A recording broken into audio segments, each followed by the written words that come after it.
اعوذ باللہ من الشیطان الرجیم بسم اللہ الرحمن الرحیم۔ ہم نے پچھلی ویڈیو میں سورہ اعراف سٹارٹ کی تھی، اب اس کو آگے بڑھاتے ہیں۔ ہم لوگ بات کر رہے تھے پچھلی ویڈیو میں کہ اللہ تعالیٰ نے جو قیامت میں باز پرس ہوگی، جو سوال جواب ہوں گے، ان میں سب سے بڑا سوال یہ ہوگا کہ اللہ تعالیٰ ہم سے پوچھے گا کہ جو میں نے تمہارے پاس جو رسول بھیجے، انہوں نے جو تمہیں پیغام دیا، تم اپنے باپ دادا کے طریقے پر چلتے رہے، تو تم نے ان کا پیغام سن کے اس پر عمل کیوں نہیں کیا؟ جو پیغام میں نے رسولوں کے ذریعے تمہیں دیا، تم نے اس پر عمل نہیں کیا، تم اپنی مرضی سے سب کچھ کرتے رہے۔ تو اب اسی چیز کو آگے بڑھاتے ہیں۔ اللہ تعالیٰ کہہ رہا ہے، اور وزن اس روز عین حق ہوگا، جن کے پلڑے بھاری ہوں گے وہی فلاح پائیں گے، اور جن کے پلڑے ہلکے رہیں گے وہی اپنے آپ کو خسارے میں مبتلا کرنے والے ہوں گے، کیونکہ وہ ہماری آیات کے ساتھ ظالمانہ برتاؤ کرتے رہے تھے۔ ہم نے تمہیں زمین میں اختیارات کے ساتھ بسایا اور تمہارے لیے یہاں سامان زیست فراہم کیا، مگر تم لوگ کم ہی شکر گزار ہوتے ہو۔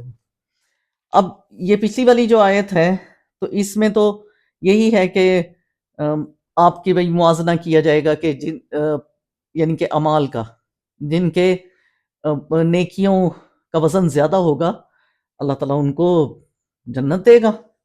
وہ بھی اس پر ہے کہ وہ ان چیزوں کو، جو ہمارے گناہ ہیں، ان پر نظر نہ کرے، وہ کیونکہ وہ ستار العیوب ہے، وہ چھپائے گا گناہوں کو۔ وہ دنیا میں جب ہمیں کہتا ہے کہ تم چھپاؤ، اور وہ خود اپنے بارے میں کہتا ہے کہ میں ستار العیوب ہوں، تو وہ چھپائے گا۔ تو لیکن اس میں یہ ہے، اللہ تعالیٰ اس جگہ پر یہ کہہ رہا ہے کہ میں جن کے اعمال کا جو ہے ترازو وہ نیچے جھک جائے گا، وہ بھاری ہوگا، میں ان کو اچھی جگہ دوں گا، اور باقی جو لوگ ہوں گے جن کے ہلکے ہوں گے وہ خسارہ میں رہیں گے، ان کا نقصان ہی نقصان ہے۔ کیونکہ دنیا میں تو ہم وقتی طور پر فائدہ لے لیتے ہیں، لیکن جو آخرت کا فائدہ ہے نا، اس کے لیے لوگ نہیں سوچتے۔ دنیا کا سوچتے ہیں کہ ہاں جی، ہم نے یہ جو کام کیا ہے نا، یہ ہم دنیا کو دکھائیں کہ ہم یہ کر رہے ہیں۔ آج کل لوگ تھوڑے سے کسی کو پیسے بھی دے دیتے ہیں تو اس کا بھی سوچتے ہیں، ہاں ہم یہ نہ دنیا کو پتہ چلے کہ ہم نے دیے ہیں پیسے، بتاتے ہیں۔ اور کسی کو نہیں، آپ نے ایک بندے کو، دو بندے کو بتا دیا تو وہ آگے بات خود بخود پہنچ جاتی ہے۔ تو اس لیے بہتر یہ ہے کہ آپ اس طرح سے نیکی کریں کہ صرف آپ کو پتا ہو اور آپ کے اللہ کو پتا ہو، یا آپ نے جس کے ساتھ نیکی کی ہے اس کو پتا ہو۔ اور جس کے اوپر احسان کیا جاتا ہے وہ تو ہر جگہ نہیں جتاتا پھرتا نا، وہ تو کسی کو بتاتا بھی نہیں ہے کہ فلاں بندے نے میری ہیلپ کی ہے۔ اور پھر آگے اللہ تعالیٰ اس جگہ پر کہتے ہیں کہ ہم نے تمہیں زمین میں اختیارات کے ساتھ بسایا اور تمہارے لیے یہاں سامان زیست فراہم کیا، مگر تم لوگ کم ہی شکر گزار ہوتے ہو۔ اب اختیارات کے ساتھ بسانا کیا ہے؟ ہمارے اختیار میں کتنا کچھ ہے؟ ہمارا اللہ تعالیٰ نے ہمیں اختیار دیا ہے، ہم سوچتے ہیں، فری ول ہے ہمارے پاس، ہم اچھا برا سمجھ کر، جان بوجھ کے ہم آگ میں تو نہیں ہاتھ ڈالیں گے نا۔ دنیا میں ہم لوگ سانپ کو پکڑ کے اپنے گلے میں تو نہیں لپیٹ لیں گے، حالانکہ وہ دوسری طرف بات چلی جائے گی۔ وہ بہت سارے لوگ تو ایسے کر رہے ہوتے ہیں، لیکن ایسے نہیں ہوگا۔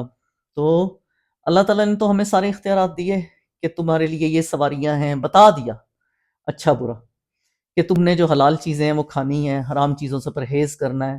پھر اس کے بعد کچھ جانور ہیں جو سواری کے لیے استعمال ہوتے ہیں، کچھ جانور ہیں جن کو تم کھاتے ہو، اور پھر اس کے بعد ہمیں اختیار دیا پورا کہ ہم اس میں سے اچھا برا چنیں۔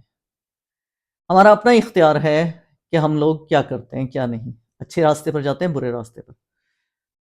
اور پھر اس کے بعد اللہ تعالیٰ نے ہماری زندگی گزارنے کا سامان یہاں پر دیا، کتنا کچھ ہے۔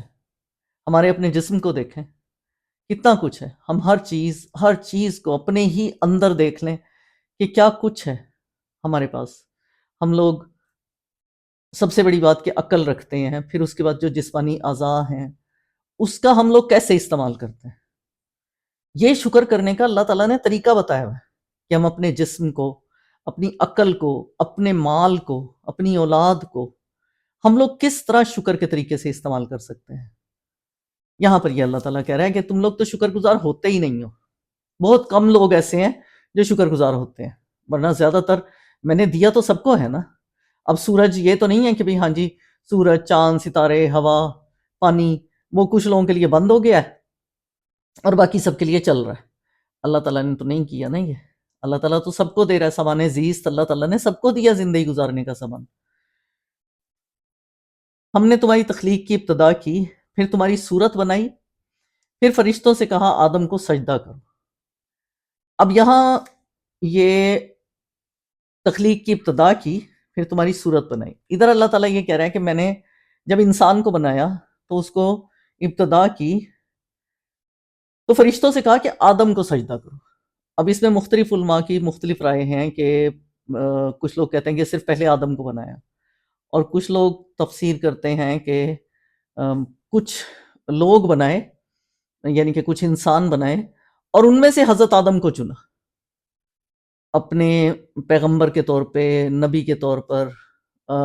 اللہ تعالیٰ نے کیونکہ ان کو زمین پر بھیجنا تھا، تو انسان کو جب اپنا خلیفہ بنا کر بھیجنا تھا، اور وہ سورہ بقرہ میں بڑی تفصیل کے ساتھ آیا ہے کہ جب خلیفہ بنانے کا کہا تو فرشتوں نے کہا کہ اس کو مت اپنا خلیفہ بناؤ، کیا ہم لوگ نہیں ہیں کہ اس بات کے اہل. تو اس لیے جو ہے علماء کی رائے ہے اس میں کچھ چیزیں ہیں کہ آپ کو یہاں پہ میں بتا دوں. یہاں پر جو آدم کو سجدہ کرایا گیا تھا نا، وہ آدم ہونے کی حیثیت سے نہیں کرایا گیا تھا، بلکہ نوع انسانی کا نمائندہ، اس کا فرد ہونے کی حیثیت سے. یعنی کہ نوع انسانی پہلے انسان بنائے گئے تھوڑے سے، اس میں سے ایک انسان کو چن کے اللہ تعالیٰ نے، حضرت آدم تھے وہ جن کو چنا گیا. اور یہ جو فرمایا کہ ہم نے تمہاری تخلیق کی ابتدا کی پھر تمہیں صورت بخشی، اس کا مطلب یہ ہے کہ ہم نے پہلے تمہاری تخلیق کا منصوبہ بنایا تھا اور تمہارا مادہ تیار کیا، پھر اس مادے کو ہم نے انسانی صورت عطا کی، یعنی کہ مٹی سے، خون سے، پانی سے، ان چیزوں سے انسان کا جسم بنا ہے. پھر جب ایک زندہ ہستی کی حیثیت سے انسان وجود میں آ گیا تو اسے سجدہ کرنے کے لیے فرشتوں کو کہا. اس آیت کی یہ تشریح خود قرآن مجید میں دوسرے مقامات پر بھی بیان ہوئی ہے، مثلا سورہ صاد میں ہوئی ہے. تصور کرو اس وقت کا جب تمہارے رب نے فرشتوں سے کہا میں ایک بشر پیدا کرنے والا ہوں.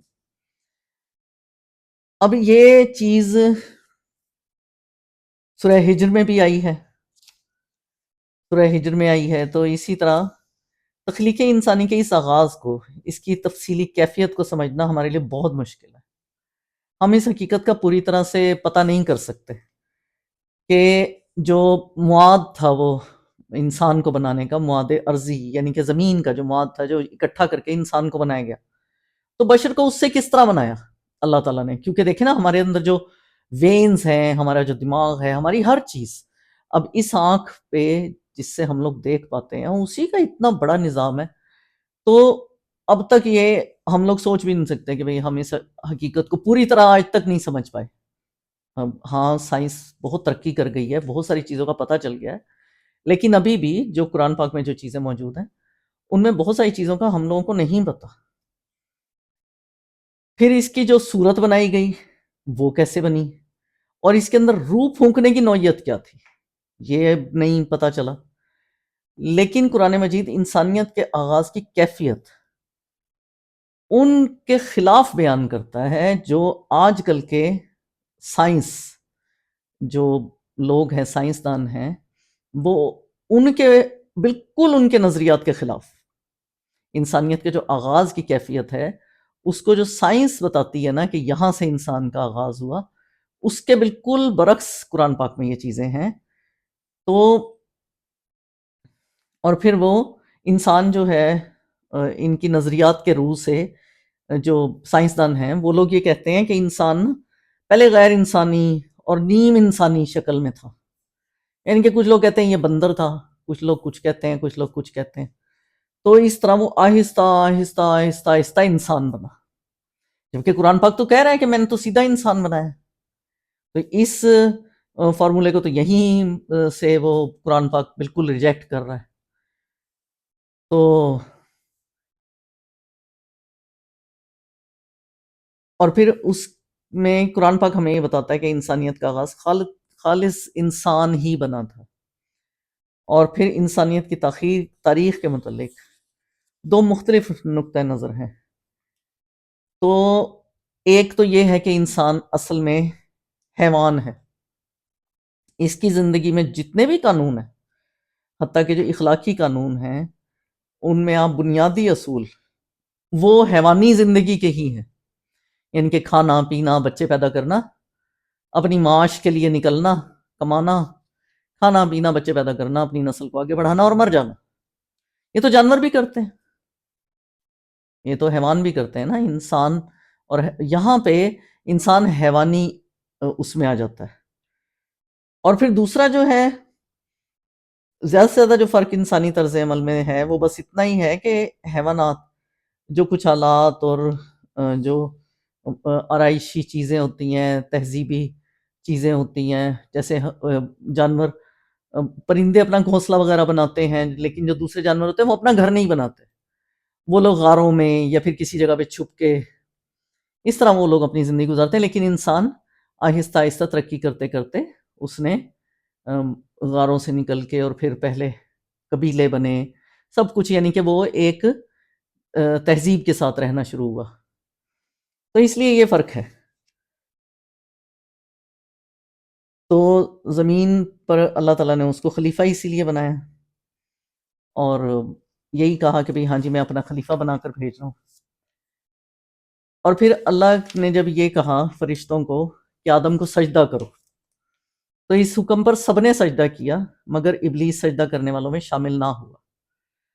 پوچھا تجھے کس چیز نے سجدہ کرنے سے روکا جبکہ میں نے تجھ کو حکم دیا تھا؟ کہ اللہ جب حکم دے رہا ہے تو اس چیز کو مانو کہ ہاں جی یہ چیز یعنی کہ ہم تو حکم بجا لانے والے ہیں نا، لیکن وہ جن تھا. جیسے انسان کو فری ول دی گئی ویسے جنوں کو بھی فری ول دی گئی ہے، تو اس لیے اس نے انکار کیا. تو ابلیس نے کہا میں اس سے بہتر ہوں، تو نے مجھے آگ سے پیدا کیا اور اسے مٹی سے پیدا کیا. فرمایا اچھا تو یہاں سے نیچے اتر، تجھے حق نہیں ہے یہاں بڑائی کا گھمنڈ کرے. نکل جا کہ در حقیقت تو ان لوگوں میں سے ہے جو خود اپنی ذلت چاہتے ہیں. تو وہ بولا مجھے اس دن تک مہلت دے جبکہ یہ سب یعنی کہ سب انسان دوبارہ اٹھائے جائیں گے. فرمایا تجھے مہلت ہے. بولا اچھا تو جس طرح تو نے مجھے گمراہی میں مبتلا کیا، میں بھی اب تیری سیدھی راہ پر ان انسانوں کی گھات میں لگا رہوں گا. آگے پیچھے دائیں بائیں ہر طرف سے ان کو گھیروں گا اور تو ان میں سے اکثر کو شکر گزار نہیں پائے گا. اب اکثر کا یہاں پر جو ورڈ آیا ہے وَلَا تَجِدُ أَكْثَرَهُمْ شَاكِرِينَ، اکثرہم، کہ ان میں سے اکثر کو تو شکر گزار نہیں پائے گا. تو اس کا تو یہی مطلب ہوا نا کہ جو اللہ کے نیک بندے ہیں، چند خالص بندے ہیں، ان کو چھوڑ کے جو اللہ کی طرف چلے جاتے ہیں، ان کو چھوڑ کے باقی سب کو تو ابلیس اپنی طرف لگا ہی رہا ہے. وہ کون سا کام ہے جو وہ نہیں انسانوں کے اندر لے کر آیا؟ کون سی ایسی چیز ہے؟ اس بات پہ پھر کبھی بحث کریں گے، بلکہ بحث کیا کریں گے، بات کروں گی میں آپ لوگوں سے. لیکن اب یہ ہے کہ ہم لوگ ویڈیو کا اینڈ کرتے ہیں. پچھلی ویڈیو پہ میں آپ لوگوں کو خدا حافظ کہنا بھول گئی تھی. آپ لوگ اپنا خیال رکھیے گا. اگر کوئی فیڈ بیک ہو تو مجھے ضرور دیجیے گا. اللہ حافظ.